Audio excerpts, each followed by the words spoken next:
Bismillahirrahmanirrahim. Assalamualaikum warahmatullahi wabarakatuh. Perkenalkan, kami dari kelompok 11. Di sini kami akan memaparkan hasil review jurnal kami yang bertemakan perkembangan psikososial masa pertengahan dan akhir anak-anak yang berjudul Psychosocial Development in 5 Years Old Children with Hearing Loss Using Hearing Aids or Cochlear Implant, yakni yang menjelaskan mengenai perkembangan sosial fisik pada anak-anak dari usia 5 tahun yang memiliki gangguan pendengaran. Kelompok kami beranggotakan 3 orang. Yang pertama saya sendiri, Tiara Gita Nur Rahmadona, sebagai pemateri ke-1. Lalu ada Dava Ihsan Nur Fajri Kusmana sebagai pemateri kedua. Dan yang terakhir ada Ara Agnia Syabana sebagai pemateri ketiga. Lalu yang pertama saya, Tiara Gita, akan menjelaskan mengenai latar belakang penelitian. Penelitian ini dilatar belakangi oleh gangguan pendengaran yang terjadi pada beberapa anak di negara Australia, di mana yang kita tahu bahwa gangguan pendengaran ini merupakan salah satu gangguan kesehatan yang dimana pendengaran ini dikatakan terganggu apabila sinyal suara gagal mencapai otak. Selain itu juga, gangguan sensorik ini dapat mempengaruhi pada perkembangan seumur hidup, baik itu di bidang komunikasi, bahasa, sosial, dan juga akademiknya. Di dalam penelitian ini, peneliti mendapatkan bahwa gangguan pendengaran ini terjadi karena 2 faktor. Yang pertama ada faktor sejak lahir, yakni rusaknya koklea, dan yang kedua adanya gangguan pada sel sensorik kecil di telinga bagian dalam akibat adanya penggunaan headset atau headphone yang terlalu keras, lalu suara kebisingan. Selain itu, faktor dari penyakit dan juga obat-obatan. Selain pada faktor terjadinya, ada pula alat bantu pendengaran yang dibagi menjadi 2. Yang pertama ada cochlear implant dan hearing aids. Yang pertama, cochlear implant, yakni dipergunakan untuk mereka yang memiliki gangguan kerusakan pada cochlea yang diakibatkan sejak lahir, dan hearing aids yang dipergunakan bagi mereka yang memiliki kerusakan kecil pada sel sensorik bagian telinga dalam yang diakibatkan oleh suara kebisingan atau penggunaan headset atau headphone yang terlalu keras tadi. Selain itu, penelitian ini juga dilatar belakangi akan adanya permasalahan bagi anak-anak yang sulit dalam sosialisasi serta beradaptasi dengan masyarakat luar karena adanya gangguan pendengaran di dalam diri mereka, sehingga anak-anak ini mereka memiliki ketergantungan pada orang dewasa di dalam kehidupan sehari-harinya. Selain itu juga anak-anak memerlukan bimbingan khusus yang dimana mereka untuk menunjukkan atau menuntun mereka pada kehidupan sosial pribadinya, seperti itu.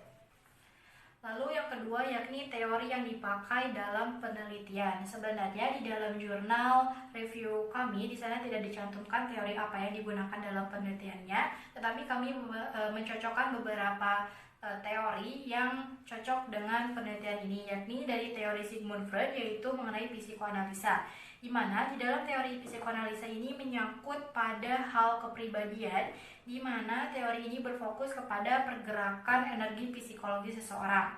Dalam struktur kepribadian ini, Freud menyatakan bahwa terdapat suatu mekanisme pertahanan yang dimiliki oleh ego sebagai suatu cara apabila individu mengalami suatu kecemasan tertentu karena tidak tercapainya suatu keinginan atau suatu hal yang mengganggu pribadinya dalam lingkungan sosial. Maka sudah jelas di sini kaitannya dengan penelitian ini, yakni di mana ketika anak memiliki gangguan pendengaran, mereka pasti akan sulit dalam bersosialisasi juga beradaptasi dengan lingkungannya dengan kekurangan yang mereka miliki.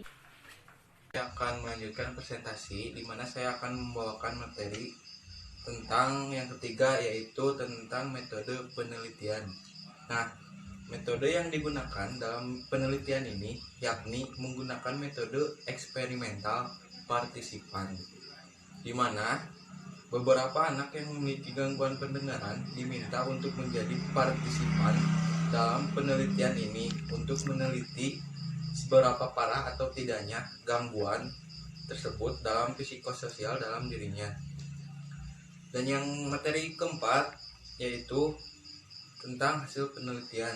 Dari metode yang dilakukan di atas, penelitian dapat menyatakan bahwa beberapa anak yang memiliki gangguan pendengaran pada telinganya yang akan mengganggu proses perkembangan anak tersebut Hal ini menjadikan anak tersebut menjadi sulit untuk bersosialisasi karena keterhambatannya seorang anak dalam kemampuan berbicara.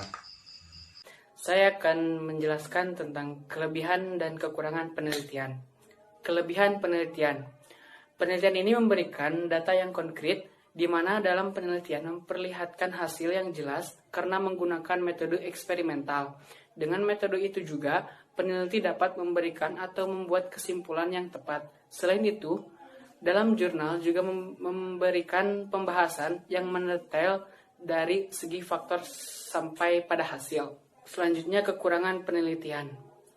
Dalam penelitian ini, peneliti memberikan pembahasan yang terlalu bertele-tele. Selain itu juga, bahasa yang digunakan dalam pembahasan jurnal tidak mudah dipahami. Ada juga hikmah yang dapat diambil. Dalam penelitian kita, sebagai reviewer, dapat mengambil hikmah dan kesimpulan bahwa kita patut bersyukur karena memiliki panca indera yang berfungsi dengan baik dan sudah sepatutnya kita menjaga karunia Tuhan tersebut. Selain itu, kita juga patut bersyukur dapat bersosialisasi dan memiliki kecakapan berbahasa dan berbicara yang baik saat sedang berkomunikasi dengan orang lain, sehingga kita dapat memiliki perkembangan yang baik terhadap lingkungan masyarakat sekitar dalam membangun interaksi sosial. Saya akan menjawab pertanyaan dari Fitri Umum.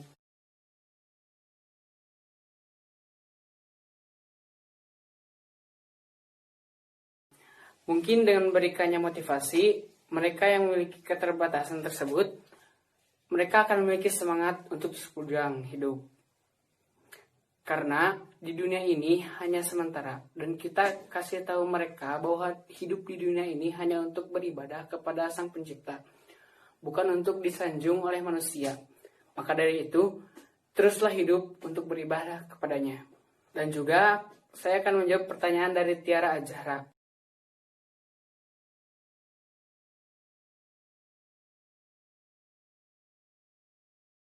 Kita bisa menggunakan bahasa isyarat, atau kalau tidak kita menggunakan buku yang khusus diberikan orang tuanya kepada anak tersebut. Dan ketika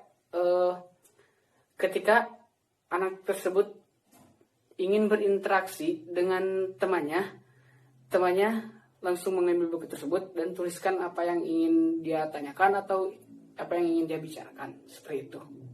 Terima kasih. Baik, saya akan menjawab pertanyaan dari Nurul Maulida Suryana, yakni dari hasil penelitian dalam jurnal bahwa ada beberapa anak yang memiliki gangguan pada pendengaran. Ini menyebabkan perkembangan anak terhambat, juga anak sulit untuk berkomunikasi. Lalu bagaimana agar anak tersebut tetap dapat melakukan interaksi dengan keterbatasan mereka, supaya anak bisa memenuhi perkembangan sekalipun mereka memiliki kekurangan. Baik, dalam halnya anak yang memiliki gangguan pendengaran atau dapat dikatakan tunarungu ini, mereka memang merupakan individu yang berbeda yang memiliki keunikan serta latar belakang yang berbeda dengan anak normal lainnya. Tentu saja, tetapi dengan perbedaan tersebut, mereka malah memiliki suatu potensi serta kekuatan dalam dirinya sendiri yang berbeda dengan anak-anak yang lainnya. Tetapi dengan perbedaan inilah yang menguatkan mereka untuk dapat berkembang, yakni dalam halnya keseimbangan, keserasian, menempuh hidup dalam berinteraksi dalam lingkungan, baik itu masyarakat, rumah, maupun sekolah.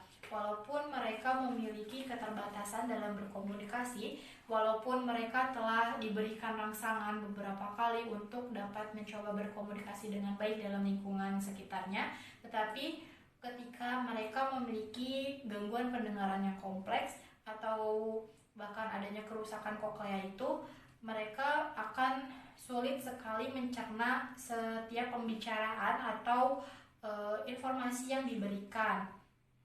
Itu mereka memiliki dampak kehidupan yang sangat kompleks sehingga mereka membutuhkan layanan bimbingan dan pendidikan khusus. Dampak terhadap kehidupannya secara kompleks ini mengandung arti bahwa akibat dari gangguan pendengaran itu dapat menghambat perkembangannya dalam melaksanakan aktivitas dan kehidupannya sehari-hari, sehingga menghambat terhadap perkembangan kepribadian secara keseluruhan, misalnya dalam aspek psikologis, intelijensinya, emosi, dan bahkan sosialnya juga. Yang perlu diperhatikan terhadap akibat dari adanya gangguan pendengaran ini, yakni adalah hambatan dalam berkomunikasi.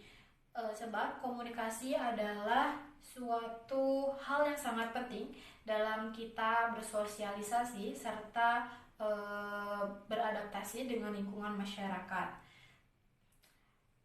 Maka dari itu mereka tidak dapat yang memiliki kebutuhan khusus di gangguan pendengaran ini, mereka tidak dapat mencerna suatu informasi dengan baik atau mudah dalam mencerna bahasa, memahami bahasa yang diucapkan oleh orang lain kepadanya. Maka dari itu mereka memiliki caranya sendiri dalam mereka berkomunikasi serta bersosialisasi dengan orang lain. Dengan yang pertama bisa dengan bahasa isyarat dengan menggunakan tangan.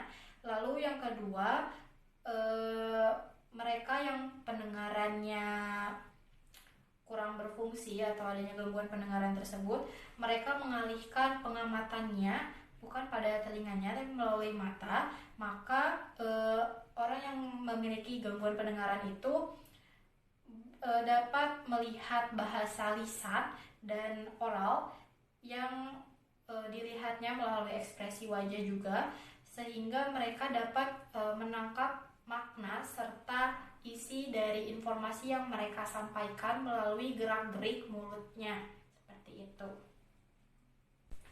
Lalu yang kedua dari pertanyaan Vina Aulia Rahman, yakni bagaimana cara mengatasi trauma pada anak tunarungu agar mereka dapat percaya diri, atau dengan kata lain mereka dapat berteman serta bersosialisasi pada teman juga masyarakat di sekitarnya tanpa adanya rasa perbedaan dalam dirinya setelah dia mendapatkan aksi bullying dari teman-temannya yang memungkinkan bagi dirinya untuk enggan dalam berkenalan juga dekat dengan orang lain. Bagaimana menurut kelompok Anda? Terima kasih. Mungkin pertanyaan Vina sama halnya dengan pertanyaan Nurul Maulida, yang dimana sama-sama menanyakan mengenai kehidupan sosial anak berkebutuhan khusus. Dan untuk anak tunarungu itu sendiri, untuk menumbuhkan rasa percaya diri dalam individunya, dalam dirinya sendiri itu bisa halnya dengan pemberian dorongan dan motivasi. Itu merupakan hal yang paling sederhana yang dapat kita berikan kepada anak-anak yang membutuhkan motivasi serta dorongan dalam dirinya agar mereka dapat menjalani kehidupan sosialnya tanpa adanya rasa perbedaan. Tetapi biasanya anak-anak yang memang perasa dalam perbedaannya, mereka akan lebih sensitif atau lebih emosional terhadap pemberian perhatian dari orang-orang sekitarnya. Dan terkadang anak yang memang sudah mendapatkan aksi bullying dari teman-temannya, biasanya dia akan lebih merasa tertutup, pemurung dan menyendiri serta introvert kalau itunya, karena mereka membayangkan bahwa mereka ini berbeda sehingga mereka itu terpuruk dalam kekurangan mereka dan tidak adanya dorongan atau motivasi. Maka dari itu, untuk menumbuhkan rasa percaya diri dalam anak yang memiliki gangguan pendengaran ini, ya salah satunya dengan memberikan dorongan dan motivasi, karena itu merupakan hal sederhana yang dapat memicu pada perkembangan serta pengolahan emosi dalam dirinya untuk memperbaiki psikologisnya juga. Ketika kita memberikan motivasi positif terus-menerus kepada anak tersebut, insya Allah anak tersebut dapat bangkit serta mereka dapat bersosialisasi seperti halnya anak biasa. Selain itu juga adanya bimbingan atau perhatian lebih dari orang tuanya kepada anak tersebut agar mereka tidak merasa dikucilkan karena perbedaannya tersebut. Selain itu juga hal yang mungkin dapat diberikan adalah meningkatkan kedekatan antara orang tua dengan anaknya yang berkebutuhan khusus serta meningkatkan emosional dengan anaknya. Pemberian perhatian sangat berpengaruh pada perbaikan kondisi anak terhadap perilaku bullying dari teman-temannya seperti itu. Saya akan menjawab pertanyaan dari Muhammad Ripan Kurniawan, maksud saya, maaf, tentang keterhambatannya berbicara anak karena gangguan pendengaran.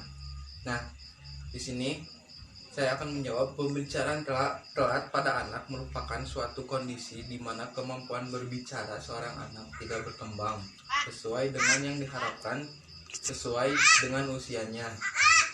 Dengan gangguan pendengaran yang tidak menjalankan terapi akan mengalami gangguan perkembangan bahasa dan berbicara ataupun kemampuan kognitif yang ia butuhkan untuk belajar. Bahkan, anak yang mengalami gangguan pendengaran dari lahir hingga usia 2-3 tahun memiliki resiko tinggi mengalami gangguan permanen terhadap kemampuan berbicara, bahasa, dan belajar. Nah, pertanyaan yang kedua dari Sri Wahyuni itu, peran kita sebagai calon konselor terhadap peserta didik yang tidak mampu mencapai suatu keinginannya dalam lingkungan sosial itu seperti apa? Nah, dimana sebagaimana kita harus membangun rasa kepercayaan diri peserta didik agar mampu berusaha menumbuhkan kembali motivasi dalam dirinya untuk mencapai keinginannya kembali. Kita sebagai calon konselor khususnya harus membantu peserta didik dalam perkembangannya di lingkungan sosial dan sebagainya agar si peserta didik tersebut bisa mencapai keinginannya di lingkungan sosial maupun yang lain. Nah, cukup sekian dari saya. Wassalamualaikum warahmatullahi wabarakatuh.